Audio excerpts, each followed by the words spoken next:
Molarity is a way of quantifying the concentration of a solution, and dilution is a way of decreasing the concentration of a solution.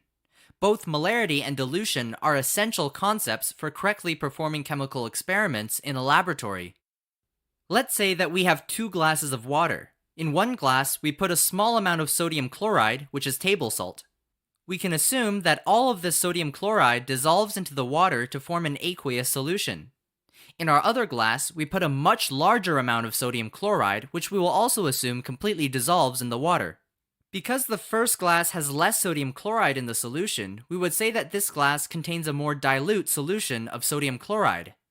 Because the second glass has more sodium chloride, we would say that this glass has a more concentrated solution of sodium chloride. The words dilute and concentrated allow us to compare our 2 solutions of sodium chloride. However, they don't quantify exactly how much more concentrated one solution is compared to another. When we're quantifying the concentration of a solution, we need to use the concept of molarity.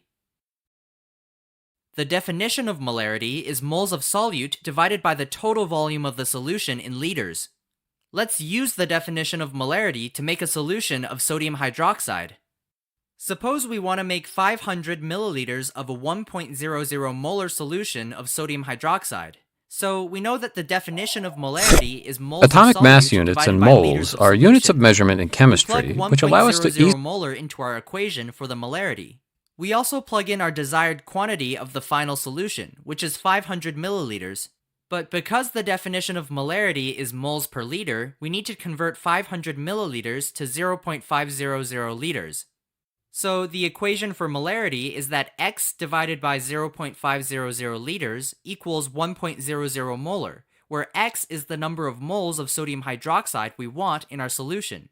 Solving for X, we can see that we want to use 0.500 moles of sodium hydroxide to make our solution.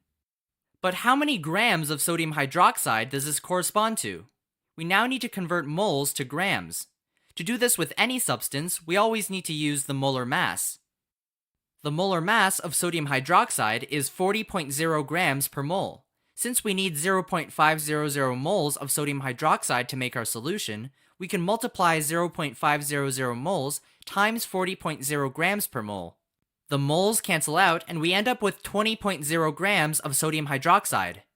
So to prepare 500 milliliters of a 1.00 molar solution of sodium hydroxide, we would dissolve 20.0 grams of sodium hydroxide in enough distilled water to get 500 milliliters for our total solution. Now let's talk about how to make 500 milliliters of our 1.00 molar solution of sodium hydroxide in the laboratory. Our first step is to mass out 20.0 grams of sodium hydroxide using a balance. Then we add the sodium hydroxide to a 500 milliliter volumetric flask. Then we add some distilled water. When we make an aqueous solution, we want to use distilled water because it's free from any impurities that might affect the making of the solution. After adding our solvent, we swirl to dissolve the sodium hydroxide. Once the sodium hydroxide has completely dissolved, we add distilled water until the total volume of the solution reaches the 500 milliliter calibration mark on the neck of the volumetric flask. Then we swirl a final time to mix the solution. Next, let's do an example of how to make a dilution. A dilution is when we start out with a more concentrated stock solution, which is a solution with a high molarity, and we try to create a solution with a lower molarity. Let's say we want to use a 1.00 molar stock solution of copper sulfate to create 250 milliliters of a 0.100 molar solution of copper 2 sulfate. When doing a dilution calculation, we want to use the formula M initial times V initial is equal to M final times V final. In this formula, M stands for molarity and V stands for volume. So looking at the left-hand side, we start with a 1.00 molar solution, which we plug in for M initial. However, we don't know what volume of the solution to use, and so we leave V initial as an unknown. Now, looking at the right-hand side of our equation, we know that we want our final molarity to be 0.100 molar, and that our desired volume of the solution is 250 milliliters, and so we plug these numbers in for M final and V final. Now that we've plugged in some numbers, we can simplify things a bit. The only unknown left in this equation is V initial, and so we can solve for this number using algebra. V initial equals 250 milliliters times 0.100 molar divided by 1.00 molar. The units of molar cancel out, leaving us with V initial equal to 25.0 milliliters. This is how much of our starting high concentration solution that we want to use to make our new solution. Now let's do the dilution in the laboratory. Our first step would be to draw up 25.0 milliliters of our 1.00 molar stock solution in a pipette. Then we add the 25.0 milliliters to a 250 milliliter volumetric flask. Next, we add enough distilled water to reach the 250 milliliter calibration mark on the volumetric flask. This corresponds to the addition of 225 milliliters of our solvent, distilled water, to our 25 milliliters of the more concentrated solution. We can then shake or stir our flask to ensure that our solution is mixed evenly. We have now created 250 milliliters of a 0.100 molar solution of copper 2 sulfate.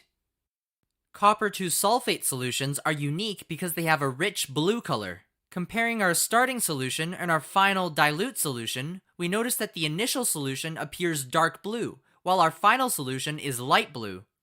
This is a nice check for our dilution. Our final solution appears paler because it has less copper 2 sulfate in it.